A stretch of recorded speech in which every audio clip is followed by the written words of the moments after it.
What's up YouTube, Tommy Har with the real side of real estate, and today I'm standing in a brand new fix and flip project that we bought 4 weeks ago. We just recently got access to it, and as you can see right here, it's being completely ripped apart, and honestly, I had no idea that it was going to be this bad. The entire flooring system is absolutely destroyed. So in this video, I'm gonna be talking about the order of operations and the people that you need to get it from what it looks like right now, all the way to finished, and talking about some of the things and processes you need in place in your flipping business to be able to not lose money when you run into projects just like this one. So let's get to it.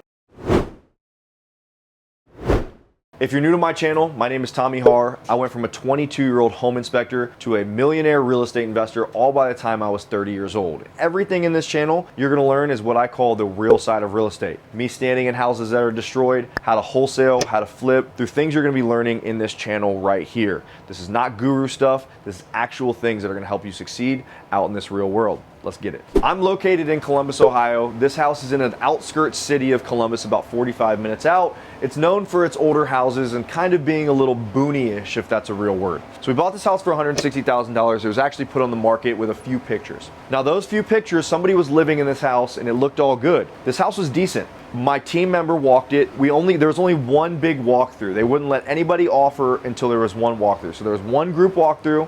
My team member walked it and said, "Hey, this is a decent house. We should jump on it." ARV in a house like this is a 3-bed, 2-bath, is really about $300,000 to $320,000. So we jumped on it. We offered $160,000, which was $10,000 over ask.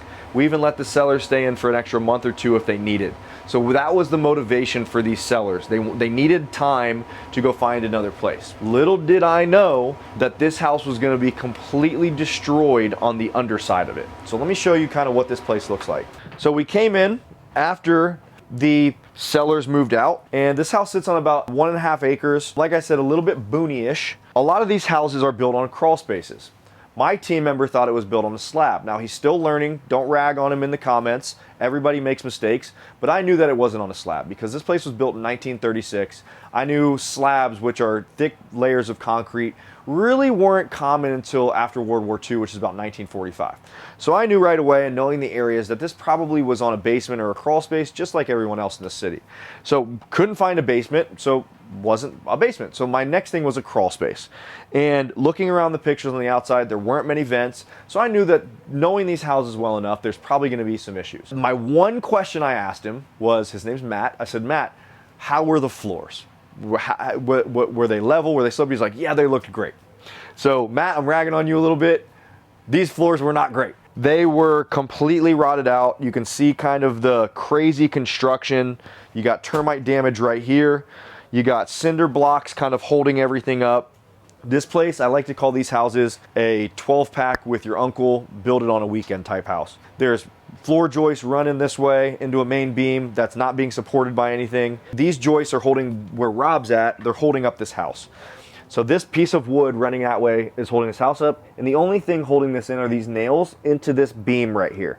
And this beam has no support on the underside. So this whole house is going like this in many areas. And what this is doing is it's causing the whole house to twist. So what you have to do in a scenario like this is, if you're anybody like me, it'll freak you out for about 5 minutes and say, okay, that equals money. So what's the monetary amount? What are the issues that we have to deal with? If you run from these problems and you shut off, that's only gonna make matters worse. So you have to dive back in, you have to get deep into the weeds and figure it out. So what we're gonna have to do, and what we've already done so far, once we realized how bad this place was floor-wise, we knew that we had to remedy this stuff, right? We have to fix stuff. So the first thing I said is, hey, let's call out our structural engineer, because when we go to sell this house, we want to make sure it's done right. Instead of just hiring somebody that says they can do it, make sure you have somebody that can put it on a piece of paper and it'll pass a city code. A structural engineer is somebody that literally knows exactly how things are built.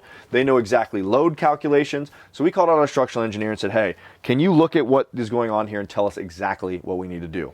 So he said, okay, there's not enough post and beam systems. You got to dig some stuff out. You got to redo a lot of the structure. So we're ripping up all of the floors and we're going to redo all that stuff, per what he's saying. After that, when this place is wide open, like I said, this house is on a crawl space. We're gonna clean out the stuff on the floors, and we're gonna do a waterproofing system around it, and we're also gonna do what's called a vapor barrier. Just to kind of backtrack a little bit here, a crawl space is usually a 2 or 3 foot space like this. So you got your floors here, your crawl spaces are under. So if you're in the southeast part of the United States, the Midwest, a lot of those houses have crawl spaces, and they look like this.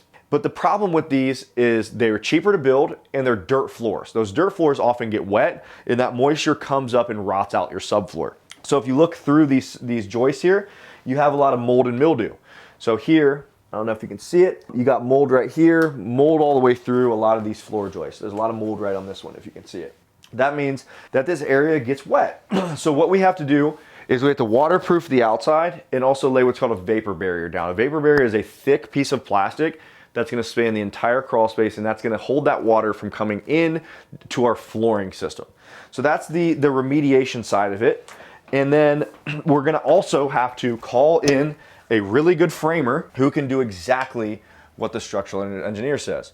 So first thing, we demo it out. So you already see it's demoed, kind of looks like shit, but it's enough that we can see.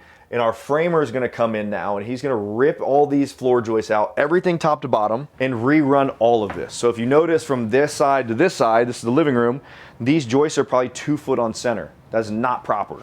So this would be spongy, it'd be bouncy. So we're replacing everything. This will almost be like a new build at this time. And then when we're in the middle of that, we're gonna also rearrange this structure. We're gonna add bathrooms, we're gonna add bedrooms. The upstairs is a little bit quirky. So we're gonna kind of change this thing around to get top ARV. But some of these walls are still okay. Some of the floors are still okay. No, they're not. None of the floors are okay.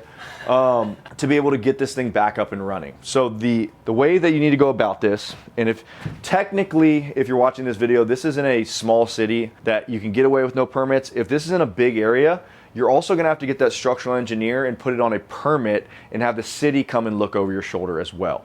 This one, we're not doing that, but most cities you're gonna have to do that. So call out your structural engineer, tell him to get it on paper, him or her, and then also you're gonna have to get a good framer, a good basement repair person, and then get these things in and rock this thing out. But don't freak out, everything has its dollar amount to it. This will probably cost us $15,000 to $20,000 to rip up, rip out, and get it level again. But at the end of the day, that's the real side of real estate. That's how things happen. Hopefully you guys learned some lessons.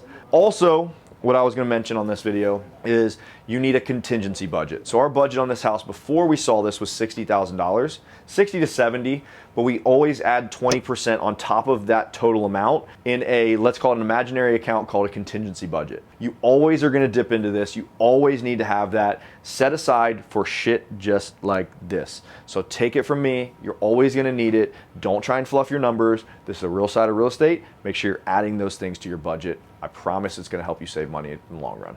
And if you like videos like this, if you want to see the real side of real estate, if you want to watch this house go from start all the way to finished, make sure you subscribe to this channel, make sure you like this video, drop a comment, and let me know if you've seen stuff like this before, and hopefully this helps. Until next time.